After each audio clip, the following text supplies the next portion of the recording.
Hi sunshine, welcome to the Blue Zone.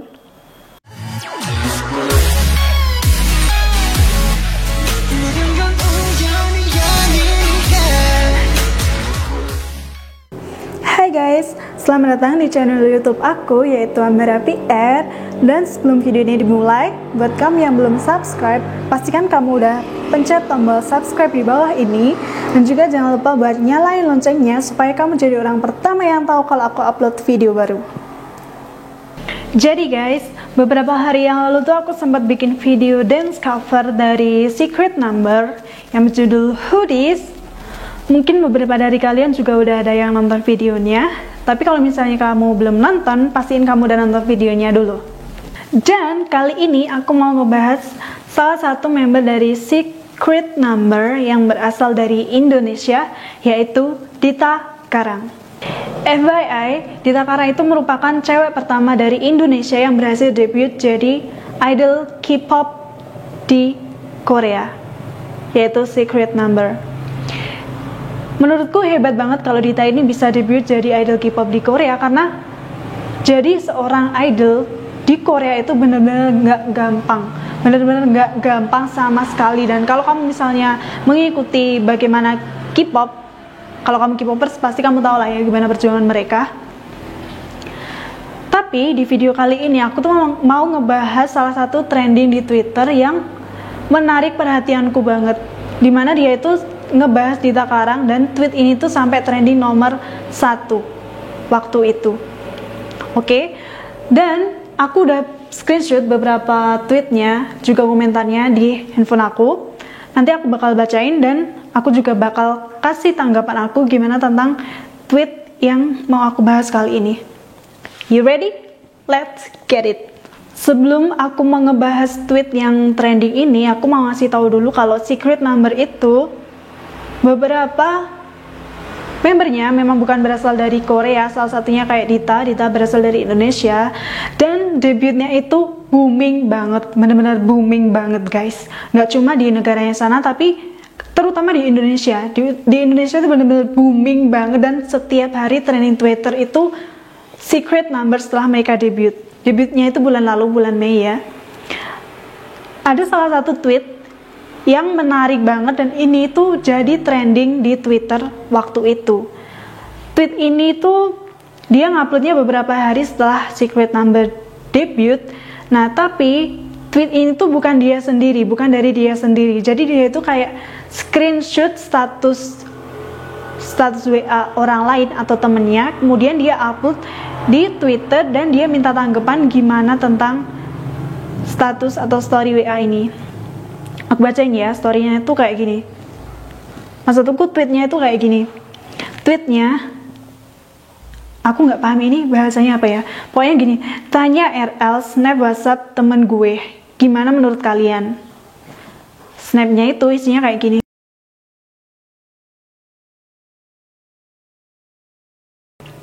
Kesel banget gue mah, timeline Twitter, Instagram, semua isinya Dita Karang. Iya, gue tahu lo orang bangga sama dia karena dia asalnya dari Indonesia. Tapi nggak usah over proud gitulah. Lagian itu juga cuma strategi agensinya doang kok, supaya misalnya mereka nggak terkenal di Korea, setidaknya mereka terkenal di Indo. Dan yang bikin menarik di sini yaitu komen-komen yang ada atau yang nanggepin dari status ini, tweet orang ini. Aku bakal bacain dari komentar pertama yang menurut aku menarik banget.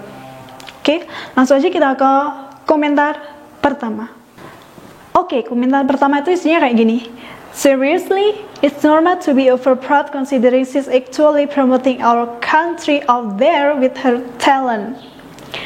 Kalau mau jatuhin orang mulu, kapan mau maju bangsa kita, bang? Emang dia tahu kalau yang nge-tweet ini abang? Intinya tuh dia bilang gini, yang bener, itu kan normal kalau misalnya kita sangat bangga mengingat kalau dia benar-benar, maksudnya dia itu Dita ya, dia benar-benar mempromosikan negara kita di sana dengan talentanya. Dan di bawahnya itu ada komen lagi, couldn't agree more. Aneh banget gak sih ngedukung saudara sendiri dibilang over proud, WKWK. Padahal mereka hype idol mereka sendiri gila-gilaan. Kalau nggak mau dukung ya diem aja. Bisa nggak sih nggak usah pakai jatuh-jatuhin segala. Nah, kalau menurut aku bener nih komennya yang kedua ini. Aku juga setuju sama komen dia kali ini. Dia bilang kalau nggak mau ngedukung ya diem aja. Mending kalian tuh diem aja, nggak usah bikin tweet kayak gini yang dimana hal ini tuh malah bisa memancing kemarahan orang-orang yang ngefans sama Dita, dan itu bakal ngefek ke kalian sendiri loh, bener-bener itu bakal ngefek ke dunia kalian sendiri. Kayak misalnya kalau teman kalian suka sama Dita Kara, mungkin kalian bakal dijauhin sama teman-teman, gak punya temen deh tuh. Komen selanjutnya ini ada orang yang komen tapi dia agak panjang ya komentarnya, aku bakal bacain. Kamu tahu GOT7 there? Boy group asal Korea, tapi punya 3 member foreigner dari Amerika, Hong Kong, dan Thailand. Bambam dari Thailand dan Jackson dari Hong Kong. Kamu tahu dari awal debut sejak sampai sekarang udah 6 tahun, foto mereka berdua masih selalu ada di setiap jalanan di negaranya. Setiap di mana-mana selalu nyebut asal negaranya dengan bangga. Itu caranya menghargai negara sendiri dan menghargai anak bangsa sendiri. Boleh lihat nih yang menurut kamu over proud. Lihat gimana Thailand memperlakukan Bambam dan Lisa. You know Lisa Blackpink? Pasti kalian semua tahu deh Lisa. As Indonesia should do that to Dita Karang. Dimana seharusnya Indonesia tuh juga melakukan hal yang sama ke Dita Karang. Dan Mark dari Amerika, pas GOT7 World Tour sampai ke Amerika, foto GOT7 juga dipajang di jalanan dan diundang interview juga sampai Billboard. Jadi tolonglah sekali aja over proud sama anak bangsa. K-pop idol itu harus bertahun-tahun training loh, nggak gampang. Tambahan nih, Jackson benar-benar dibanggain banget di sana, bahkan sampai jadi beberapa brand ambassador. Begitulah Mark dan Bambam bisa sampai jadi model. Ini, ayo dong Indonesia juga bisa banggain anak bangsa. Kalau ini aku juga setuju banget ya. Apalagi mengingat kalau Dita itu cewek pertama yang berhasil debut jadi idol K-pop di Korea. Jadi udah sewajarnya kalau kita tuh bangga sama Dita.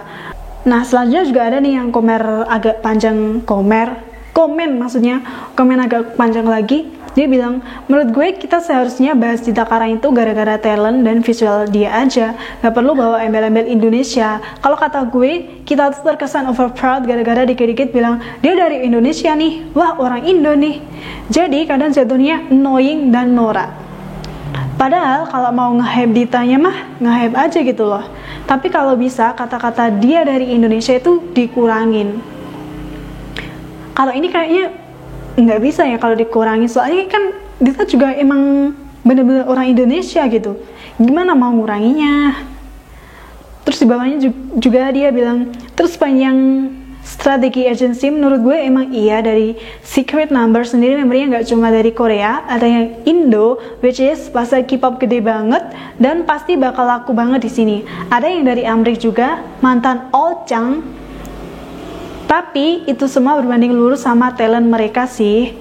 Despite dari mereka semua ada ketertarikannya itu tadi, talent mereka juga ada. They dance and sing well sih menurut gue, rapnya juga bagus, gerakan tubuhnya dan ekspresi mukanya mereka di stage juga bagus.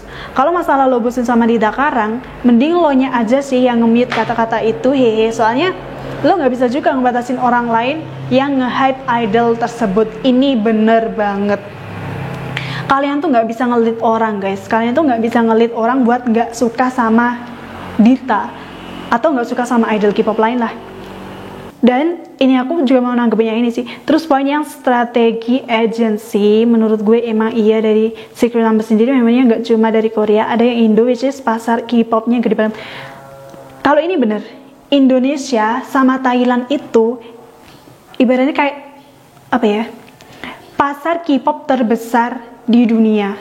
Kalau kamu K-popers pasti kamu tahu sih views mereka di YouTube yang paling banyak itu pasti dari Thailand dan Indonesia, dan itu juga membuktiin kalau pasarnya itu emang gede di sini. Dan nggak salah juga kalau mereka debutin orang yang berasal dari Indonesia.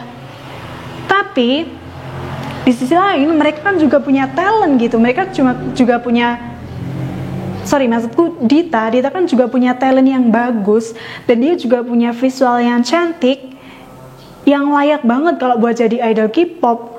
Kalaupun agensinya bikin Indonesia buat jadi, bikin secret number yang ada ditanya buat jadi strategi marketingnya, ya emangnya apa salahnya? Soalnya kan iya orang-orang suka gitu. Emangnya mau ngapain kalau orang-orang udah suka itu emang ya udah, emang caranya kayak gitu. Dan kamu kalau kamu nggak suka, kamu tinggal diem gitu, nggak usah ngelit orang lain. Terus ada juga nih yang aku sebenarnya nggak mau bacain komen-komen yang cuma bercandaan kayak gini. Kelihatan banget kalau mereka itu caper. Nah, ada juga yang bilang dia iri bukan? Dia iri bukan? Tanda tanya.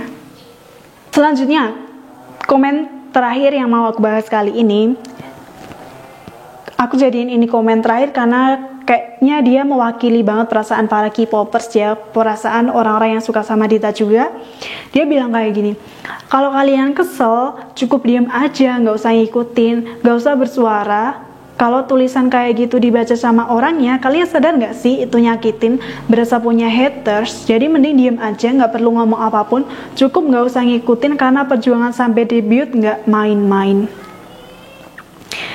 Aku setuju banget sama komen yang terakhir ini, karena seperti yang aku bilang tadi, debut jadi K-pop idol itu bener-bener nggak gampang, dan Dita itu bener-bener orang yang beruntung banget menurut aku. Selain beruntung juga pasti dia berusaha sangat keras ya buat debut jadi idol K-pop. Dan juga dia bilang kalau nggak suka mending diem aja, nggak usah ngikutin. Setuju. Kalau kalian nggak suka sama K-pop, khususnya Dita Karang ya, karena dia berasal dari Indonesia, mending kalian diem aja. Karena kamu gimana ya ngomongnya, aku kadang bingung sama orang-orang yang hate itu. Dia tahu nggak sih kalau orang yang dia hate itu bisa aja baca, bisa aja sakit hati, bisa aja kepikiran. Dan orang yang dia hate itu juga punya perasaan, dia juga bisa nangis, bisa kecewa, bisa sedih. Kamu mikir sampai situ nggak sih sebenarnya? Kamu pernah mikir nggak kalau misalnya kamu yang ada di posisi dia, terus kamu kata-katain kayak gitu? Gimana sakit hatinya seorang Dita kalau misalnya dia ngelihat ini? Aku cuma kasihan ke mentalnya sih, kayak kalau kayak gini ya, kasihan ke mentalnya, karena kita kan juga nggak pernah tahu ya seberapa kuat orang lain itu menerima hujatan. Dan kamu dengan seenaknya ngehujat orang tanpa ada filter lagunya Park Jimin, pasti kamu tahu. Tapi filter yang aku maksud bukan itu, maksudnya kamu ngomong itu nggak dipikirin dulu omongan itu bisa nyakitin orang atau enggak, orang itu bisa berdampak, omongan itu bisa berdampak gimana ke orang lain. Mungkin kamu nggak mikirin itu. Saranku sih kalau kamu mau menghujat, mending kamu pilih kata-kata, maksudnya jangan sampai menghujat juga sih, maksudnya kamu harus mikirin gimana perasaan orang lain kalau misalnya denger apa yang kamu ucapin. Pasti rasanya juga sakit kan, pasti rasanya nggak enak banget berada di posisi Dita, dimana dia itu udah berjuang, dia juga udah mengharumkan nama Indonesia, tapi masih ada orang yang hujat dia. Menurutku kalau kamu nggak suka, kalau misalnya kamu nggak suka sama K-pop atau nggak suka ke apapun lah, mending kamu diem aja, nggak usah ngomong atau bikin sesuatu yang bisa memancing kemarahan orang lain, karena manusia nggak cuma kamu aja. Iya, kalau orang lain itu pro sama kamu, kalau misalnya mereka kontra terus nyerang kamu mau apa? Ujung-ujungnya cuma klarifikasi, meminta maaf gitu. Klise banget tau nggak cara kayak gitu tuh. Mending ya ini deh, mending diem aja. Kalau nggak suka itu diem aja, udah cukup. Oke? Jangan nyakitin orang lain. Oke? Nah, itu dia tadi apa yang aku bahas tentang Dita Karang dan apa yang menjadi trending Twitter waktu itu, yang udah sempat aku screenshot dan aku bahas kali ini. Aku sebenarnya paham banget sih, mungkin juga ada beberapa orang yang risih ketika ngelihat orang lain terus-terusan ngupload tentang idolnya, tentang K-pop, apalagi kalau mereka nggak suka K-pop ya. Mereka pasti risih, tapi di sisi lain kamu juga harus apa ya, juga harus memaklumi hal tersebut, karena ya wajar lah ya kalau misalnya kita over proud sama Dita Karang, apalagi Dita Karang itu memang cewek pertama yang debut jadi idol K-pop, itu wajar banget menurut aku. Dan kalau misalnya itu membuat kamu risih, mending kamu nggak usah lihat, nggak usah ngikutin, dan nggak usah nonton update apapun tentang Dita Karang. Udah, itu aja cukup. Oke, sekian dulu video kali ini. Jangan lupa share videonya ke semua sosial media yang kamu punya. Like videonya kalau kamu suka dengan topik yang aku bahas hari ini, dan juga tinggalin komen sebanyak-banyaknya gimana pendapat kalian tentang Dita Karang dan juga topik yang aku bahas kali ini. And last but not least, don't forget to smile and always love yourself.